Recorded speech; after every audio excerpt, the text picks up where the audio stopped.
6월 달입니다. 벌써 3달이 됐습니다. 그렇죠? 우리가 오늘도 야고보서를 함께 나눌 텐데요. 야고보서를 통해서 하나님께서 우리 모두에게 주시는 그 뜻과 은혜가 우리 모두 가운데 온전하게 깨달아지는 역사가 있기를 주님의 이름으로 축원합니다.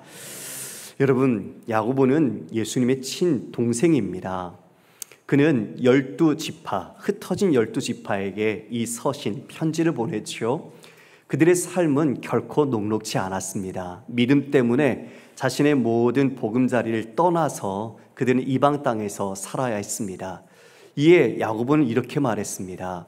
여러 가지 시험을 당하거든 기쁘게 여기라. 그 이유는 그 시험 속에서 또 그 믿음의 시련이 인내를 낳게 되는데요. 그 인내가 바로 우리를 향하신 하나님의 선한 뜻을 이루죠. 그것은 곧 우리로 하여금 조금도 부족함 없이 구비하여 완전하게 이르도록 만드는 겁니다. 곧 그 모든 것은 믿음의 시련이었고 그 믿음의 시험을 통해서 바로 예수 그리스도를 닮아가도록 하나님께서 기뻐하시는 거룩한 자녀로서 우리를 온전히 세워가시는 것, 그것이 바로 이 시련 속에서 우리에게 주는 하나님의 선하신 뜻이자 목적이었던 거죠. 자, 여러분, 그 시련을 우리가 겪을 때에 우리가 그 모든 것 안에 무엇이 필요할까요? 인내가 필요하죠. 그러나 그 인내로서 나가기 위하여 우리에게는 지혜가 필요합니다. 지혜는 우리 삶의 어떤 문제를 해결하기 위한 즉흥적인 인스턴트나 아니면 임기응변식의 지식, 정보가 아닙니다. 땅의 지혜가 아니라 바로 하나님께서 주시는 지혜죠. 왜냐하면 이 땅의 지혜로는 하나님의 사람으로 온전하게 만들어가지 못합니다. 하나님의 지혜만이 우리를 의롭고 그리고 우리를 선한 하나님의 자녀답게 빚어가게 되죠. 바로 그래서 우리에겐 그 지혜가 필요합니다. 여러분, 모든 선한 것은 하나님께서 주십니다. 할렐루야. 참된 지혜 또한 하나님께서부터 나옵니다. 하나님은 이와 같이 이 모든 만물을 창조하신 분이시죠. 그 창조하실 때 이 사물의 가치와 속성, 그 모든 것을 꿰뚫어 보시고 하나님은 목적대로 그것을 창조하셨습니다. 바로 이 모든 것을 운영하시고 주관하시는 분은 만군의 여호와 하나님이십니다. 그러므로 그 지혜는 하나님께로부터 나온다고 말하고 있습니다. 여러분, 우리 오늘 5절 말씀 우리가 한 목소리로 읽겠습니다. 시작. 너희 중에 누구든지 지혜가 부족하거든 모든 사람에게 후히 주시고 꾸짖지 아니하시는 하나님께 구하라. 그리하면 주시리라. 지혜가 부족하면 하나님께 구하라고 말합니다. 그분께서 후히 주신다라고 분명하게 야고보가 이야기를 합니다. 여러분, 잠언 9장 10절에 이와 같이 지혜에 대해 이야기합니다. 여호와를 경외하는 것이 지혜의 근본이요 거룩하신 자를 아는 것이 명철이니라. 여호와를 경외하는 것, 그분이 얼마나 크신 분이며 그분을 우리가 사랑하고 경외하는 그 모든 것이 지혜의 근본, 시작이라고 말합니다. 지혜의 뿌리인 거죠. 그러니까 그 모든 창조의 근원이시고 이 모든 것을 창조하신 하나님이 진정한 지혜의 근원이자 그 모든 것의 뿌리신 겁니다. 그러므로 우리는 하나님께로부터 지혜를 받아야 하고 그 지혜로서 우리의 믿음을 경주해 나가야 하는 거죠. 여러분, 세상에 아무리 뛰어난 지혜자라 하더라도 그 지혜자는 하나님과 비교할 수 없습니다. 그 또한 피조물에 불과하기 때문이죠. 이 세상의 지혜, 수많은 지혜는 하늘의 지혜를 알 수가 없습니다. 하늘의 지혜는 오직 하나님만이 그것을 우리에게 주실 수 있고 그 지혜로 하나님의 백성된 자녀만이 하나님의 거룩한 백성답게 빚어져 가기 때문입니다. 여러분, 이 지혜 우리 모두가 필요하지 않겠습니까? 예, 오늘은 왼쪽에서가 아멘이 더 컸습니다. 오른쪽에 계신 분들 다시 한번 기회를 드리겠습니다. 우리 모두에게 이 지혜가 필요하지 않겠습니까? 예, 감사합니다. 아무리 세상이 똑똑한 자가 지혜자라 해도 하나님은 그 모든 것을 능가하시는 분입니다. 그래서 고린도전서 1장 25절에 이와 같이 말씀합니다. 같이 읽을까요? 하나님의 어리석음이 사람보다 지혜롭고 하나님의 약하심이 사람보다 강하니라. 그 어떤 지혜자라는 일컫는 사람이라도 하나님과는 결코 비교하거나 견줄 수가 없습니다. 그런데 여러분, 우리가 이 지혜를 구하려면 먼저 필요한 것이 있습니다. 뭐냐? 내가 지혜가 부족하다는 겁니다. 내가 지혜가 부족하다, 내가 지혜가 없구나라는 걸 알아야 지혜를 구하게 되죠. 그런데 여러분, 죄를 지으면 죄는 우리의 눈을 멀게 합니다. 어둡게 하죠. 그래서 죄 가운데 교만해진 사람은 자신이 얼마나 지혜가 없는지를 모릅니다. 반대로 자신은 지혜가 있다고 여깁니다. 그래서 다른 사람에게 자신이 가르치고 자신의 의견을 주장하죠. 하나님의 말씀에 귀 기울이지 않고 다시 다른 사람의 누군가에게 배우려고도 하지 않습니다. 교만한 죄 가운데 빠진 어두운 자는 자기 자신을 모릅니다. 그러나 하나님 앞에 선 하나님의 백성들은 하나님 앞에서 자기 자신을 비추어 보며 자신의 연약함과 지혜 없음을 압니다. 그래서 지혜를 구하게 되는 것이죠. 하나님은 자녀된 우리를 그 빛 속에서 같이 행하기를 원하십니다. 그리고 진리의 말씀으로 우리를 자유케 하시기를 원하십니다. 그래서 우리는 누구나 다 그 진리, 그 지혜가 다 필요하죠. 여러분, 지혜, 바로 이렇게 그 형제들에게 이 지혜를 구하면 후히 주신답니다. 여러분, 후히 준다는 건 어떤 의미일까요? 아끼지 않는 것이요, 인색하지 않죠. 기쁨으로 넉넉하게 아낌없이 주신다는 겁니다. 할렐루야. 그리고 책망하지 않으십니다. 주님, 제가 지혜가 부족해요. 그랬더니 이 미련한 자마, 지금까지 네가 지혜가 없었구나, 이렇게 책망치 않으시고 오히려 우리에게 그 모든 것의 지혜를 기쁨으로 주시겠다 분명히 말씀하고 있습니다. 여러분, 이 약속의 말씀을 받았으니 그럼 우리는 어떻게 하면 될까요? 지혜, 하나님께 달라고 적극적으로 순종하면 되지 않겠습니까?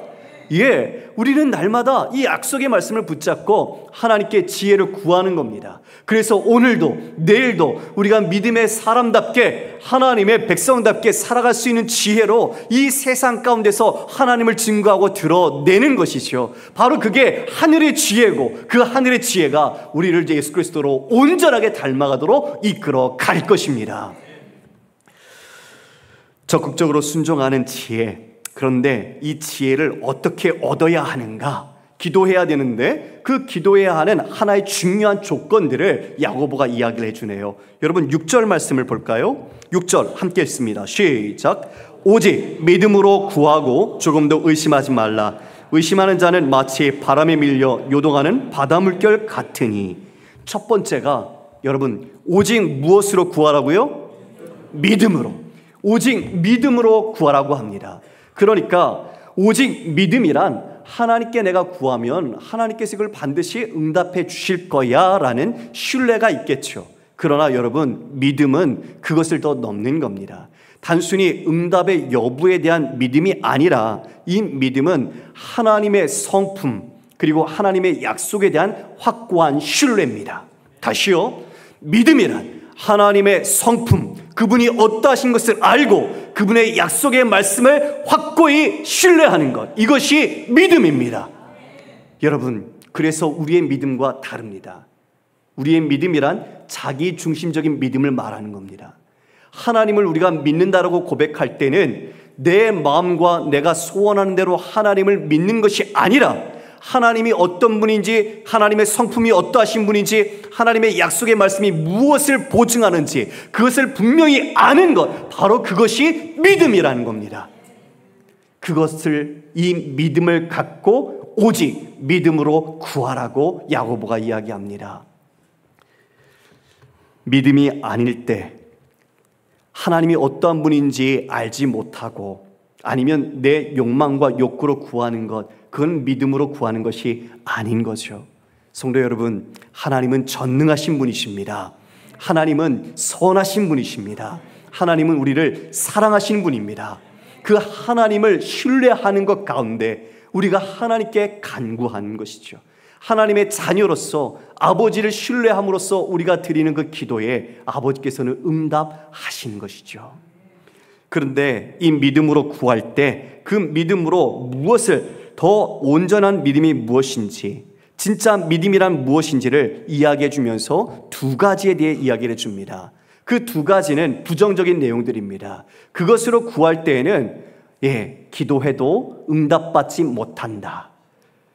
우리가 간구해도 그것은 하나님의 뜻, 선한 뜻을 우리에게서 응답으로 이루어지지 않는다라는 것을 이야기해 줍니다. 그것이 뭘까요? 여러분, 이렇게 6절에 조금도 의심하지 말라고 말합니다. 그러니까 오직 믿음으로 구하라. 그런데 조금도 의심하지 말라. 여러분, 믿음과 의심이 같이 갈 수 있습니까? 다시 묻겠습니다. 믿음과 의심이 같이 갈 수 있습니까? 맞습니다. 같이 병립할 수 없습니다. 내가 믿는다고 말하면서 의심하는 건 믿는 게 아닙니다. 즉, 이 두 가지는 함께 할 수 없는 겁니다. 그러므로 우리는 분명히 하나님 앞에 이 믿음과 의심에 대하여 우리의 마음을 검증해야 합니다. 여러분, 의심이란 흔들리는 겁니다. 흔들리는 것. 그 흔들림, 바로 무엇을 우리가 의심하는 것일까? 내가 이렇게 기도하면 하나님이 이걸 들어주실 수 있을까? 하나님이 이런 능력이 있을까? 하나님이 내게 이런 내 귀에 귀를 기울이실까? 우리가 그렇게 의심하면서 하나님의 능력을 의문을 품으면서 하나님께 간구하는 겁니다. 여러분, 이런 거는 응답받지 못합니다. 주께 얻기를 생각하지 말아야 합니다. 하나님은 전능하시다고 말씀드렸습니다. 하나님은 능치 못하심이 없으십니다. 근데 그것을 믿지 못하니까 의심하는 겁니다. 하나님이 내게 귀를 기울이실까? 하나님은 우리를 사랑하시는 분입니다. 그런데 그 하나님의 사랑을 의심하며 내 기도를 들으실까? 의문을 품습니다. 야고보가 바로 그런 의심하는 자를 어떻게 묘사했는가? 그는 마치 바람에 밀려 요동하는 바다 물결 같다고 말합니다. 의심하는 자가 바람에 밀려 요동하는 바다 물결 같다. 여러분, 저를 보십시오. 여러분, 강이나 바다에 가보면 여러분 파도가 치죠. 물결입니다. 바람이 불면. 그러면 바람이 불면 물이 잔잔하다가 어떻게 되죠? 물결이 치면서 한쪽으로 올라와요. 그리고 다시 물결이 내려갑니다. 그러면서 그 물결은 파동을 따라서 쭉 떠밀려 가죠. 믿음의 사람은 시련 속에서 인내할 때 어떻게 될까요? 믿음에 굳게 서야 합니다. 반석이신 예수 그리스도 약속의 말씀을 신뢰하며 그 가운데 굳게 서서 약속의 말씀을 붙들고 전진해 나가는 겁니다. 그런데 의심하는 자는 어떻게 되죠? 바깥으로부터 보는 바람, 역경, 시련의 불리가 어떻게 돼요? 떠밀려가요. 떠밀려가요. 파도가 높이 쳤다가 가라앉고 떠밀려 가듯이 그 자리를 지키지 못하고 그 상황에 따라서 변하는 나의 마음이 바로 이 바다 물결처럼 요동치더라. 지금 야고보가 그것을 이야기합니다. 자신이 익숙하게 봤던 갈릴리 바다, 갈릴리 호수에서 그렇게 바람이 불 때마다 요동치던 물결이 바로 이 믿음 없이 의심하는 자들과 같은 모습으로 비춰졌다는 것이죠. 여러분, 반석이신 주님 앞에 굳건히 선 자와 이와 같이 바람이 부니 요동치며 떠밀려가며 그리고 흔들리며 그 믿음의 자리를 지키지 못하는 자, 두 가지가 대조가 되지 않습니까? 하나님께서는 이렇게 의심하는 자, 하나님에 대한 전능하심, 약속의 말씀, 그 성품을 믿지 못하는 자들에 대한 응답하진 않았습니다. 의심은 삶의 뿌리와 방향을 끊임없이 흔들어대고 제자리를 지키지 못하게 하죠. 여러분, 근데 이게 누가 그랬을까요? 누가 그런 걸까요? 이 편지 서신을 누가 썼지요? 야고보죠. 야고보가 그런 거예요. 야고보가 친형님이신 예수님, 그런데 그분께서 행하시는 많은 이적과 기적, 말씀 속에서 인간적인 예수 그리스도와 예수와 그리고 메시아이신 예수 그리스도 사이에서 자신이 흔들렸던 겁니다. 육신의 예수 그리고 메시아이신 예수 사이에 자신이 믿음으로 온전히 바라보지 못하고 자신이 흔들리는 이 요동치는 바다 물결같이 믿음을 굳건하게 지키지 못했던 거죠. 그러나 부활하신 예수 그리스도를 만난 뒤에 그는 이제 확고히 알게 됐습니다. 예수님이 메시아라는 것, 그분이 그리스도라는 것을 분명히 알게 됐죠. 이로써 그는 그 모든 믿음, 흔들렸던 그 모든 것들에 대해서 확고한 굳건한 믿음을 갖게 됐습니다. 그것을 상기하면서 지금 어려움을 당하고 있는 형제들에게 말하는 겁니다. 자신의 모습 부끄럽지만 나 또한 그런 믿음을 가졌던 자로서 이제 그 어려움 가운데 있는 형제들, 지체들아, 흔들리지 말아라, 의심하지 말아라, 오직 믿음으로 구하라고 말하는 겁니다. 여러분이 가진 믿음은, 여러분이 한 주간 동안 지켜온 믿음은 어떤 믿음이었습니까? 여러분, 흔들리는 믿음이었습니까? 세상의 것에 자신의 모습 속에서 중심이 흔들리며 오직 주님이 아닌 다른 것에 우리의 믿음을 두고 여러분 그와 같이 의심하지 않으셨습니까? 우리의 믿음이 정말 어디에 기초하고 있는지, 우리의 믿음을 어디에 두어야 하는지 분명하게 깨달아야 할 것입니다. 여러분, 지금도 하나님께서는 우리를 믿어주십니다. 할렐루야. 택하신 자녀들을 향하여 변함없는 사랑과 은혜로 우리를 믿어주십니다. 속을지라도, 마음이 아플지라도 믿어주시고 기다리십니다. 믿음에 대해서 예수님께서 이와 같이 말씀하십니다. 마태복음 21장 21절 이하의 말씀입니다. 예수께서 대답하여 이르시되 내가 진실로 너희에게 이르노니 만일 너희가 믿음이 있고 의심하지 아니하면 이 무화과 나무에게 된 이런 일만 할 뿐 아니라 이 산으로 들려 바다에 던져지라 하여도 될 것이요 너희가 기도할 때에 무엇이든지 믿고 구하는 것은 다 받으리라 하시니라. 예수님께서 시장하셨는데 무화과 나무를 보니 열매가 없습니다. 그래서 그 무화과 나무에게 이제는 열매 맺지 못하도록 말씀하셨죠. 곧 말라버렸습니다. 그것을 보았죠. 즉 예수님께서 지금 이와 같이 믿음으로 구한 것, 의심하지 않는 것, 이 모든 것은 그대로 될 줄 믿으라고 말합니다. 여러분, 믿음의 능력은 나의 능력의 크기가 아닙니다. 우리가 그것을 착각하면 안 됩니다. 믿음의 크기는 우리 주님의 크기입니다. 그런데 내가 믿는, 내가 주님을 신뢰하는 만큼 우리의 믿음의 능력을 인정하려고 하는 거죠. 그래서 이 일을 내가 생각해도 도저히 어려운 이 일은 어려울 거야, 안 될 거야, 불가능해, 우리는 먼저 그렇게 생각하면서 그리고 또한 기도하기도 합니다. 아니요. 그건 믿음이 아닙니다.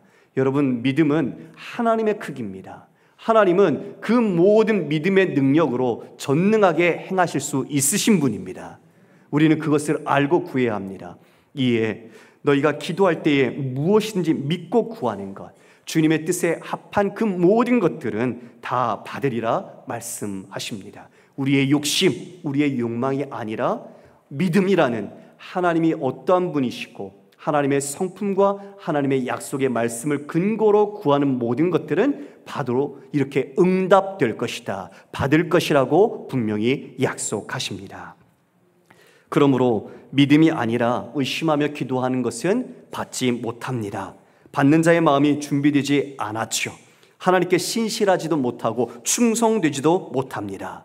자, 야고보는 오직 믿음으로 구하라 했고 조금도 의심하지 말라고 했습니다.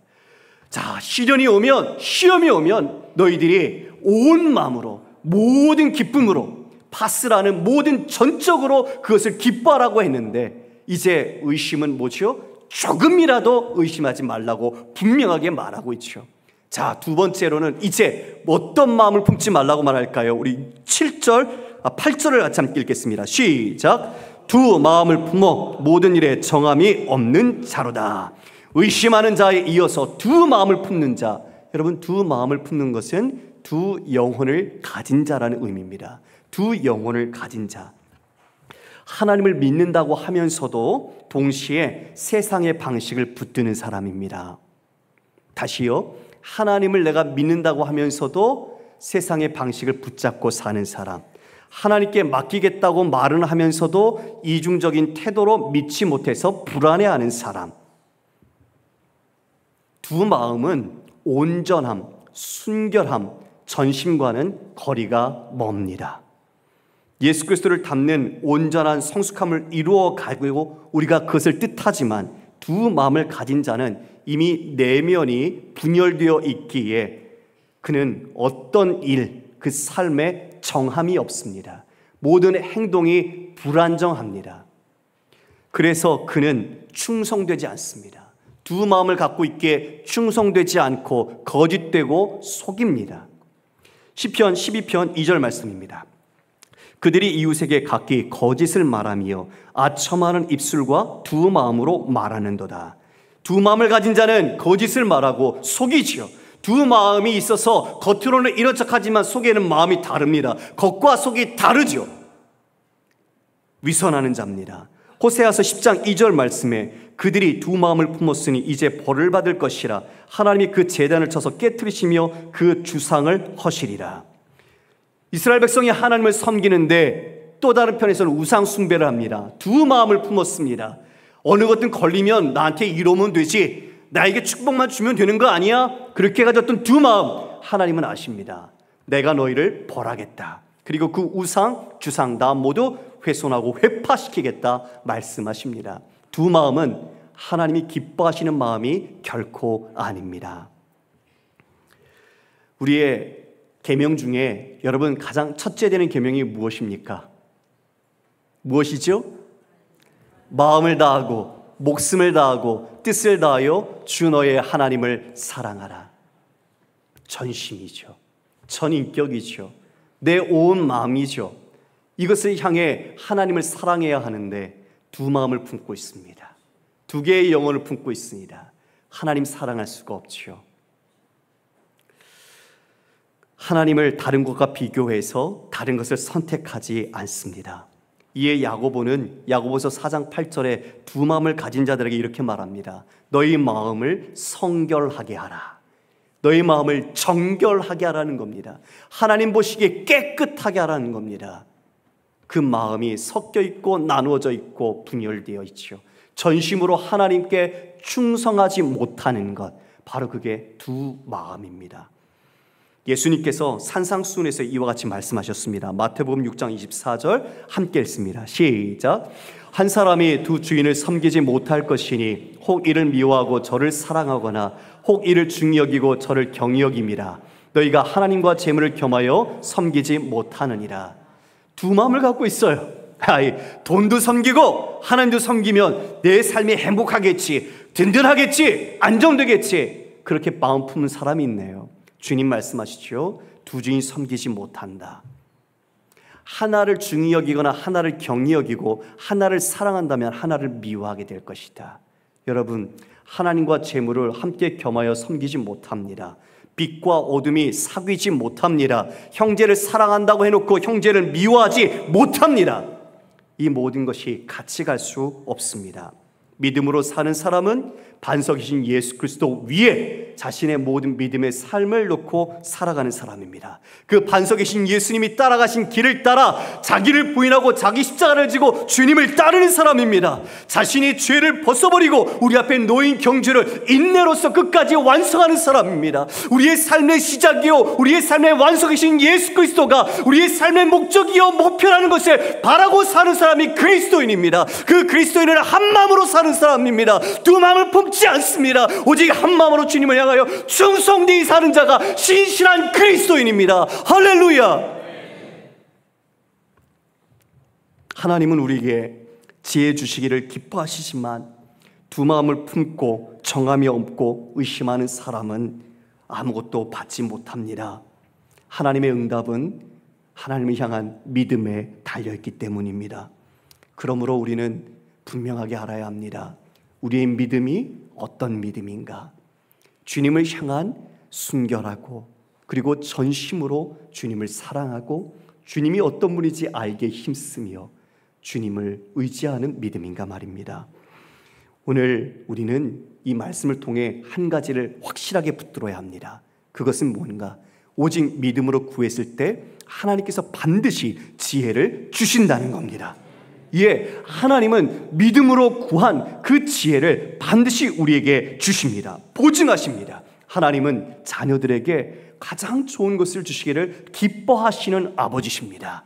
여러분, 마태복음 7장 7절 이하의 말씀 같이 읽을까요? 시작. 구하라 그리하면 너에게 주실 것이요, 찾으라 그리하면 찾아낼 것이요, 문을 두드리라 그리하면 너에게 열릴 것이니, 구하는 이마다 받을 것이요, 찾는 이는 찾아낼 것이요, 두드리는 이에게 열릴 것이니라. 너희 중에 누가 아들이 떡을 달라 하는데 돌을 주며 생선을 달라 하는데 뱀을 줄 사람이 있겠느냐? 너희가 악한 자라도 좋은 것으로 자식에게 줄 줄 알거든 하물며 하늘에 계신 너희 아버지께서 구하는 자에게 좋은 것으로 주시지 않겠느냐? 하나님께서는 이미 우리를 위해서 자신의 하나밖에 없는 독생자 예수 그리스도를 주셨습니다. 무엇을 더 아끼시겠습니까? 여러분, 무엇을 더 주셔야 하나님을 믿겠습니까? 무엇을 해야 하나님을 전적으로 신뢰하시겠습니까? 그분은 우리를 위해 모든 것을 내어주셨습니다. 여러분, 그러므로 그분을 전적으로 신뢰하십시오. 우리가 이와 같이 응답받을 수 있는 우리의 믿음의 담대함이 또 하나 있습니다. 사도 요한이 자신의 서신 요한 1서 5장 14절 15절에서 이와 같이 우리에게 말합니다. 같이 읽습니다. 그를 향하여 우리가 가진 바 담대함이 이것이니 그의 뜻대로 무엇을 구하면 들으심이라. 우리가 무엇이든지 구하는 바를 들으시는 줄을 안즉 우리가 그에게 구한 그것을 얻은 줄을 또한 아느니라. 여러분, 우리가 가진 담대함이 무엇이죠? 하나님의 말씀, 그 약속, 하나님의 성품, 그의 뜻대로 구하면 그분이 바로 들으신다. 들으신즉 안즉 들으시니 우리에게 그 또한 이와 같이 주실 것을, 응답하여 줄 것을 또한 우리 또한 아느니라. 할렐루야. 이것이 성도, 우리가 가진 하나님에 대한 믿음의 신뢰 속에 가지는 담대함입니다. 주님은 우리가 믿음으로 구할 때 우리에게 이와 같이 주님의 합당한 뜻을 구하는 모든 것을 여러분 모두에게 주실 것입니다. 반드시 이 또한 지혜 또한 주실 것입니다. 여러분, 말씀을 정리합니다. 우리의 하루하루 삶을 살아가는 게 참 쉽지 않습니다. 갑자기 예견치 않았던 일들도 생기고요, 건강의 문제도 생기고요, 여러 사건들이 우리의 마음을 혼란하게 만들기도 합니다. 그러나 여러분, 우리는 주님 손에 붙잡혀 있는 그리스도인이라는 것을 잊지 마십시오. 그래서 우리는 주님을 향하여 바라보고 주님께 우리는 지혜를 구해야 합니다. 세상의 지혜가 아니라 내 이 모든 상황 속에서 그 상황이 나를 흔들려고 할지라도 의심하지 않고 두 마음이 아니라 주님을 향하여 굳건히 향한 믿음, 그 믿음으로 살아갈 수 있도록 지혜를 구해야 합니다. 파도는 똑같은 모양으로 치지 않습니다. 파도는 계속 밀려오지만 모양은 다 다릅니다. 우리의 삶에 밀려오는 역경과 파도 또한 그러한 모습처럼 다가올 겁니다. 그러나 우리는 자리를 지켜야 합니다. 믿음의 자리를 지킬 때, 우리는 믿음으로 그 모든 것을 인내하고 감당할 때 우리는 하나님 기뻐하시는 빛된 자녀로 하나님의 거룩한 경건한 그리스도인의 모습으로 반드시 서게 될 것입니다. 잠언 3장 5절 6절 이렇게 말씀합니다. 같이 읽습니다. 너는 마음을 다하여 여호와를 신뢰하고 내 명철을 의지하지 말라. 너는 범사에 그를 인정하라. 그리하면 내 길을 지도하시리라. 예, 우리의 온 마음을 다해 하나님을 신뢰하십시오. 믿으십시오. 나는 지혜가 없습니다. 우리의 지혜, 지식, 그것을 의지하지 마십시오. 우리의 모든 삶에 바로 그분을 신뢰하고 인정하십시오. 왜요? 바로 우리가 얻어야 할 최고의 지혜는 하나님을 아는 것입니다. 하나님이 우리의 최고의 지혜이십니다. 그러므로 우리가 주님을 알고 주님을 경외하는 것이야말로 이 세상에 줄 수 없는 최고의 지혜를 얻는 것이기 때문입니다.